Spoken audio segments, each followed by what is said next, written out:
Hello friends, I hope you all are doing absolutely well. My name is Aniket Kadam and welcome to my YouTube channel where I post CA related videos and updates. अगर आपने अभी तक ये channel को subscribe नहीं किया होगा तो please subscribe to the channel and share with your CA friends who are going to appear with you in the upcoming exams.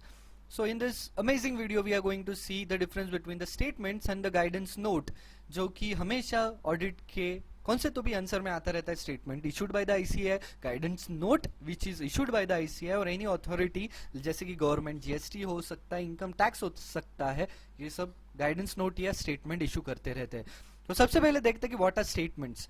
Statements are issued by the institute to secure the compliance which are critical to discharge according to their point of view. Means statements are issued by the authority according to which they are very relevant, very important to secure the compliance. Compliance करने के लिए बहुत ही important है, जो कि institute हमें बताती है कि दोस्तों आपको ये फॉलो करना है. स्टेटमेंट्स आर मैंडेटरी, आपको ये फॉलो करना ही पड़ेगा.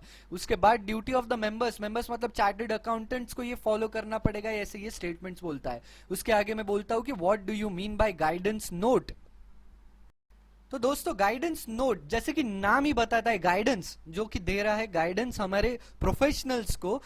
तो पढ़ लेते हैं. Giving guidance to the members in the matters that are arising during the professional work. Professional work के दरमियान कुछ अगर मैटर्स, कुछ इश्यूज प्रोफेशनल्स को आ रहे हैं तो उसके लिए कुछ गाइडेंस नोट इशू किया जाता है अथॉरिटीज के थ्रू.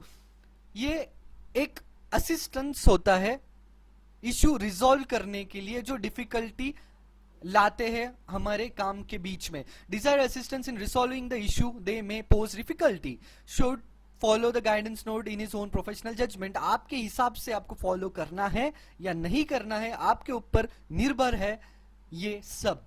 आत्मनिर्भर भारत. उसके बाद है members must examine the guidance note relating to the accounting they have been followed or not and decide in his own professional judgment to disclose in his report or not. आपको देखना है कि जो guidance note आपके accounting में या आपके auditing के दरमियान आपको जो रिलेवेंट है, आपने वो फॉलो किया है या नहीं, और आपको वो आपके प्रोफेशनल जजमेंट में आपको डिस्क्लोज करना है ऑडिट रिपोर्ट में या नहीं, ये आपके ऊपर निर्भर करता है.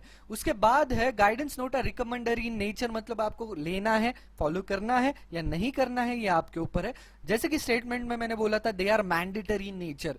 उसके बाद he should follow the guidance note he thinks that in the circumstances it is necessary to do so. आपको तभी फॉलो करना है कि आपके जो सर्कमस्टांसेस है, जिस सर्कमस्टांस में आप ऑडिट कर रहे हो, आपको वो फॉलो करना जरूरी है. ये सब आपके ऊपर है. गाइडेंस जस्ट आपको एक गाइडेंस देना चाहता है गाइडेंस नोट के थ्रू. तालिया. So thank you so much guys for watching the video. अगर ये वीडियो आपको थोड़ा सा भी पसंद आया होगा तो प्लीज शेयर करिए आपके दोस्तों के साथ और लाइक करिए, क्योंकि मुझे इससे मोटिवेशन मिलता है.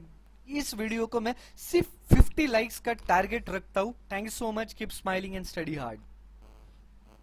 हेलो.